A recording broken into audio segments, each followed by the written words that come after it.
I never imagined that a single, unexpected moment could unravel my entire marriage. One small accident, one twist of fate, shattered everything I had believed was secure. But now, with time to reflect, I wonder if it really was just bad luck, or something greater. Perhaps it was destiny, determined to tear away the illusions I had been hiding behind for far too long. It happened on a chilly evening in November. For once, I got home earlier than usual, a rare pause in my relentless work schedule. I thought it would be nice to surprise Eloise, maybe suggest dinner out, and try to recapture the essence of who we were before everything became a blur of obligations and mundane conversations. As I stepped through the front door, I moved quietly, picturing her curled up on the couch with one of those true crime shows she always enjoyed. Instead, I heard her voice coming from the kitchen, faint, but unmistakable. "I can't stand him anymore." My body froze. A chill rippled through me. He's just nothing. There's no spark, no thrill. It feels like I'm suffocating, living the same dull day again and again. Her words hit me like a jagged blade, slicing slow and deep. My heartbeat roared in my ears. I should have walked in, should have interrupted. But I didn't. I stood there, paralyzed, heart racing as I listened to every painful sentence echo through the house. If I could leave without feeling guilty, I would. But he's so predictable. I doubt he'd even care enough to fight for me. Something inside me fractured. Without a word, I turned around and stepped back outside. There was no shouting, no confrontation, just a hollow, numbing awareness that the marriage I thought I had was already gone. What stung the most? She never even noticed I was there. I drove aimlessly, clutching the steering wheel as if it were the only thing grounding me to reality. My thoughts were chaotic, a swirl of anger, sorrow, and disbelief. But beneath all the noise, a quiet emptiness spread. Her words kept looping in my mind like a cruel melody I couldn't escape. "I can't stand him anymore. I feel trapped. He's so predictable." Before I even realized it, I found myself pulling into an old gas station just outside the city limits. The place looked like it had been forgotten by time, its flickering lights casting a dim glow against the dark sky. I switched off the engine and sat in silence. For the first time in years, I felt completely alone. Out of habit, I glanced at my phone. No texts, no missed calls. She hadn't even realized I'd left. And maybe that was the clearest answer I'd been too afraid to acknowledge. What we had wasn't a relationship anymore, it was a routine. A cycle she tolerated rather than loved. And I'd been too blind to see it. I considered returning, confronting her, demanding some kind of explanation. But what would that change? Would she try to dismiss it? Claim it was nothing, just venting? Even if tears followed, even if apologies came, the damage was done. Her words had already left a scar I couldn't erase. Reclining in the driver's seat, I stared at the cracked car ceiling, searching for clarity in the silence. I didn't want to go back, not yet. So instead, I made a choice I never imagined I'd make. I vanished. I drove to a neighboring town and checked into a modest roadside motel, the type with faded wallpaper, aging vending machines humming softly, and a clerk who barely acknowledged me as I handed over my card. I told myself I'd stay only one night, just enough time to clear my head. But lying there on the stiff mattress, staring at the stained ceiling tiles, something shifted within me. A new question took root. Did I even want to return at all? Morning came with the clunky rattle of an old air conditioner clinging to life on the wall. The air smelled of dust and worn-out carpet. It took a moment to remember why I was there. Then it rushed back. Eloise, her voice, her confession. The quiet kind of betrayal that said everything without needing to shout. I lay motionless, my thoughts heavy with realization. How had I missed the signs? Had I really been investing in something that had long since faded away? I reached for my phone, half expecting to see missed calls or texts. Something. Anything. But the screen was blank. Still no sign that she'd noticed I was gone. That silence struck harder than all the cruel words from the night before. I got out of bed and splashed cold water on my face in the cramped bathroom. The man in the mirror looked worn out, unfamiliar.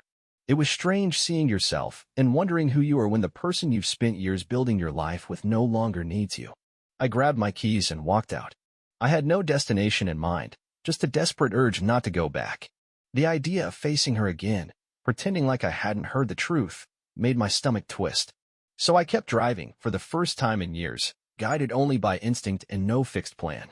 I wandered through familiar streets, passing landmarks that once held meaning: our go-to diner, the cozy bookstore she used to drag me to on lazy Sundays, the quiet park where we spent countless hours imagining a future that never quite came to be.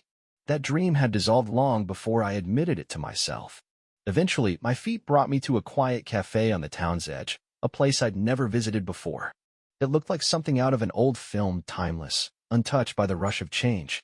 Though I had no memories tied to it, the place somehow radiated a gentle warmth that felt oddly reassuring. As I stepped inside, the comforting aroma of fresh coffee and warm bread embraced me.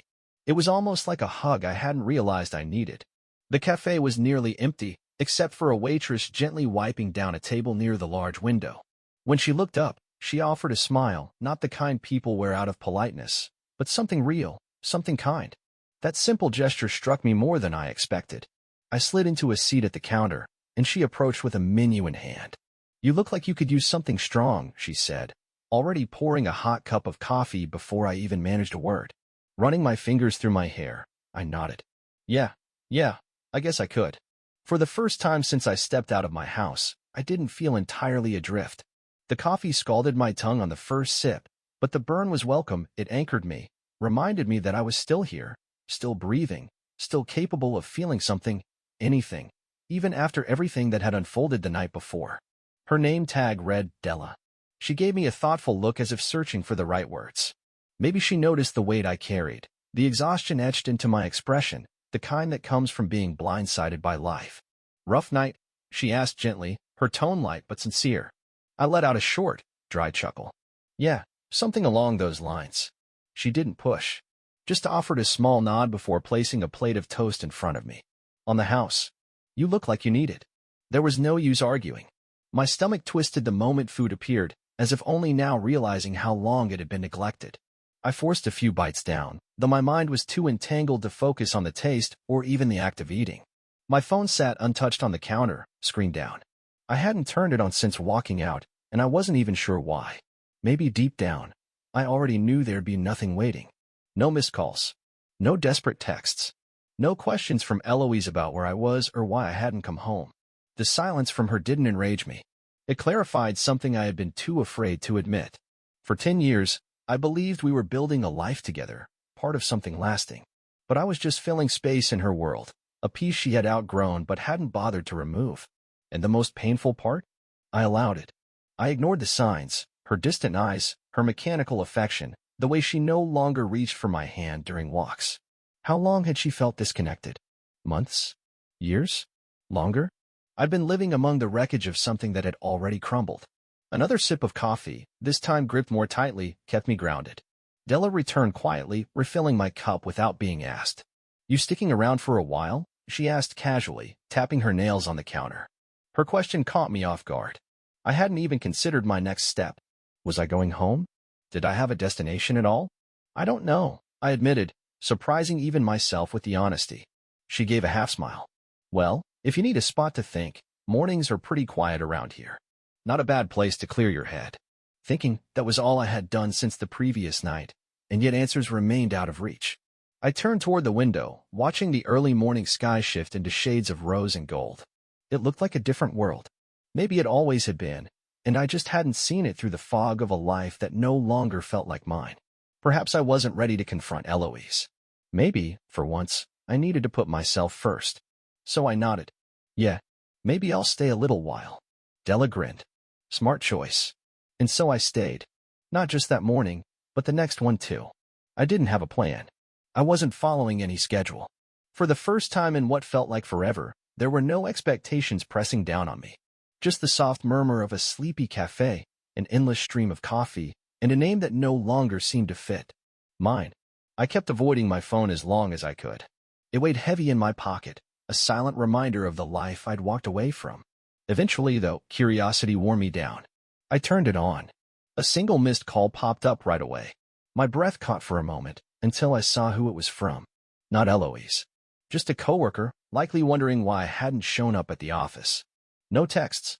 No messages. Nothing from my wife. I stared at the screen for what felt like an eternity, caught between conflicting emotions. Was it a sense of relief? Or quiet fury? Maybe a strange mix of both. I knew I should have been angry. If our situations had been reversed, if she had vanished without a trace, I would have moved heaven and earth to find her. I would have called every hospital, filed reports, knocked on doors if I had to. I'd have done everything possible to make sure she was safe. But her? She didn't even send a message. Not a single call. That silence told me all I needed to know. Della quietly slid another mug of coffee in front of me, her face revealing nothing. Still no word. I lifted my eyes, surprised she'd been keeping track. She confirmed with a small shake of her head. No news. With her arms folded, she leaned against the counter, watching me closely. Are you planning to call her? She asked. I gave a slow shake of my head. There's really no point anymore. Her brow arched slightly, but she let it go. So what now? That was the real question, wasn't it? The one that echoed loudest. I could go back. Pretend nothing had happened. Act like I hadn't overheard what I did. Keep playing house with someone who'd long stopped seeing me. Or I could walk away completely. That second option tightened something in my chest. I couldn't tell if it was fear or the first hint of freedom. Before I could give voice to any of it, my phone buzzed. A message from Eloise. My stomach nodded as I tapped it open. Hey, did you grab the dry cleaning? That was it. No, where are you? No, are you okay? Just a casual, detached question, like everything was normal. Like I hadn't left our home in the middle of the night without saying a word. As if I hadn't vanished. A bitter laugh slipped out before I could stop it. That message gave me all the clarity I needed. I set the phone down, picked up the coffee, and took a slow, steady sip. Della's gaze didn't waver. So, I let out a breath, the tension beginning to dissolve into something calmer, quieter. I think I just made my choice. I didn't text Eloise back. Not to be spiteful, but because something inside me clicked. She hadn't asked where I was because she didn't feel the need to. My absence didn't matter. She hadn't wondered why I didn't return because, in her mind, I was already gone. I had stopped being part of that life long before I stepped out the door. I stared at the message for a while, waiting for any kind of emotion to hit, anger, sorrow, maybe guilt. But nothing came. Just a hollow acceptance that I no longer belonged there. Della must have noticed the change in me because she didn't say anything more. She just refilled my mug and gave me room to breathe. I needed to get outside. So I left the cafe and stepped into the cool morning air. The town was still quiet, stretching itself awake. The streets were nearly empty, the sky painted in soft hues of blue, and for the first time in as long as I could remember, I felt weightless. I started walking without direction. Block after block, past the familiar facades of aging brick buildings, faded murals whispering stories from years gone by, and sidewalks that still wore the hush of early morning. I didn't have a destination. I just let my feet guide me. And while I walked, I thought about all the years I had given to Eloise. The trips she planned without asking if I wanted to go. The silence that filled the spaces between us when I tried to connect. The absence of her touch, the look in her eyes that no longer lingered. Had I really been so blind? Or had I just refused to see it? Eventually, I came across a small park and sank down onto a bench worn smooth by time. The sun peeked through the thinning trees, casting golden beams on the ground. An elderly couple shuffled past, their hands clasped, steps slow but perfectly in rhythm. Watching them stirred something unexpected in me. A longing. Once upon a time, I'd wished for that kind of enduring love. A life full of shared moments that actually mattered. But maybe what I was holding on to had never really been mine. Another vibration from my pocket pulled me back. I checked the screen, expecting another empty message from Eloise. But this time, it was someone else, my colleague, Vaughn. Hey man, everything good? The boss said you didn't show today. Let me know if you need anything. Such a simple gesture. But it struck me harder than I'd anticipated. Someone had noticed my absence. Someone cared enough to check in. I probably should have responded. Should have let him know I was okay. But instead, I switched the phone off again and leaned back against the bench. I wasn't ready to go back. Maybe I never would be. For the first time in my life, there was nothing anchoring me in place. And I had absolutely no idea what to do with that kind of freedom. I stayed on that park bench for who knows how long, staring into the distance while the wind brushed my skin and scattered leaves across the pavement. Thoughts circled my mind like restless birds, but instead of fear, a strange sense of calm settled in. Relief. I'd spent years trying to shape myself into the man I thought Eloise needed. The steady partner, the agreeable one.